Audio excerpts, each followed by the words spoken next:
Solving quadratic equations.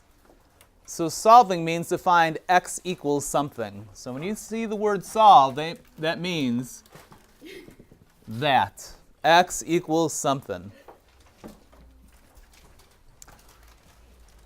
I'm going to go over the three types of problems that you'll be solving, the three basic ones. Before I do that, I'm going to look and make sure I don't give you the ones that I assigned for homework. Good. Let's try one right here.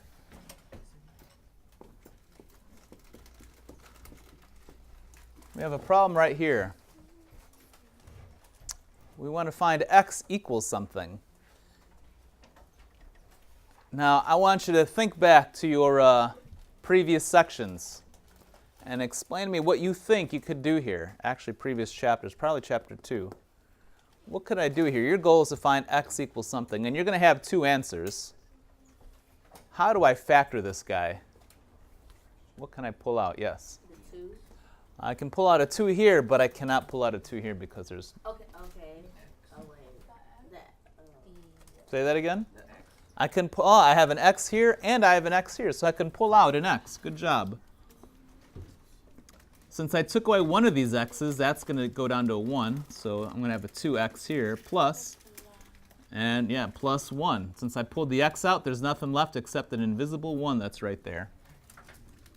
Equals 0.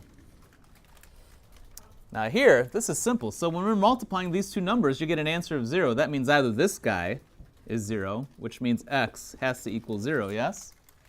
Or this whole guy is equal to 0. And to figure out what x is equal to, you just take the opposite of that, which is a negative 1, and then divide by that. So I have two answers right here. X can equal 0, or x can equal to negative 1/2. So one way you could do it, as was mentioned, since I only have two things, just pull out whatever's the same. Boom, boom, they both have an x. Next type of problem. Why is the first x like right before the 2? Because I pulled it out. Oh. So if you think back to chapter 2, this is like saying 2xx plus x. Yeah, so I pulled out an x and put it right there. Whatever is left, 2x plus, remember there's an invisible 1 there. So it's 2x on the inside plus 1 on the inside. Yes? So how did you get the negative 1 over 2? Because we're solving for this. This, if you go back to a couple sections ago, 2x plus 1, we're saying is 0. Because when we're multiplying it, you get an answer of 0. So how do I find out x? Subtract 1, 2x equals negative 1, then divide by 2, x equals negative 1/2. All right. Next type of problem, 5x squared minus 125 equals 0. Here's another type of problem. What can I do in this problem? Take away 5. How are you going to take away the 5? Take away a negative. Oh, you mean factor out of 5? All right, so you can pull out a 5. So you can pull the 5 out and then rewrite everything else. So I'm left with x squared minus 25 equals 0. Good. So I have 5 times something equals 0. So what does that mean then? Is this equal to 0? No, it's a 5. That means this is the only thing that could be equal to 0, correct?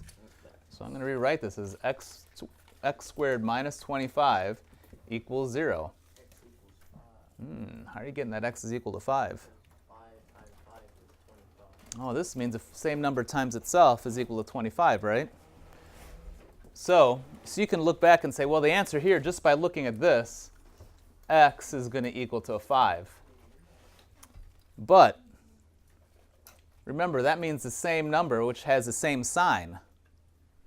So that means x isn't only equal to a 5. What other number that has the same sign times itself is equal to positive 25? No, 0 times 0 is not 25. Negative 5. So you still have two answers here.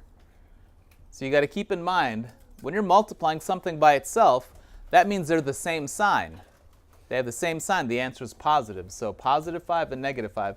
Another way to write this, a shortcut way, x equals positive negative 5. So you can write it that way. Okie dokes? So square roots are tricky when you're trying to figure that out. Remember, there's going to be two answers, a positive one and a negative one. Now the last one. Now, this is what we were working on last week. If I look at here, I don't have to worry about anything. The number in front of here is just a 1, correct?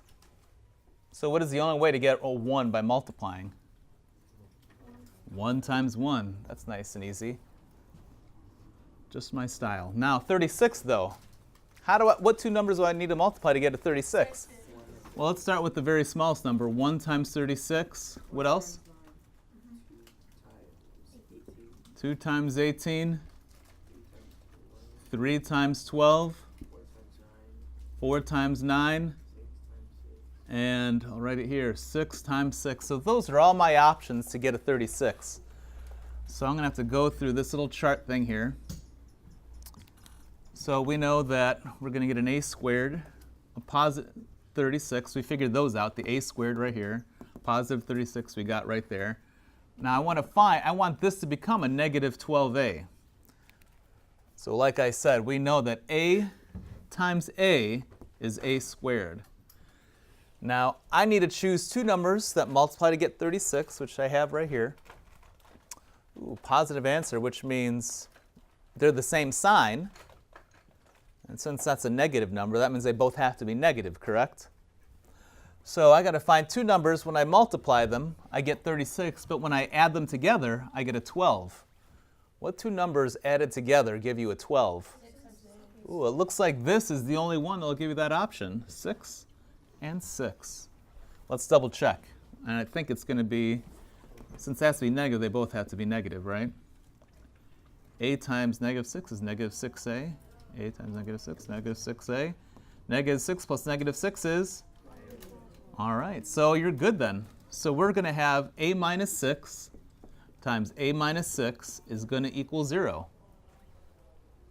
Which means, what must a equal to? A has to be equal to positive 6. And what is it here? Same exact thing. So I have only one answer in that case. It's pretty easy when you actually think about it, isn't it? So if you would like to make math easier on your life, why don't you watch a few more videos? Like maybe, I don't know, this one over here. Last one I did is right down here. Either way, just click on it, subscribe, and click on the bell icon, so that way you're notified every time a new video comes out. Oh, saucy. Have a nice day, and always keep mathing.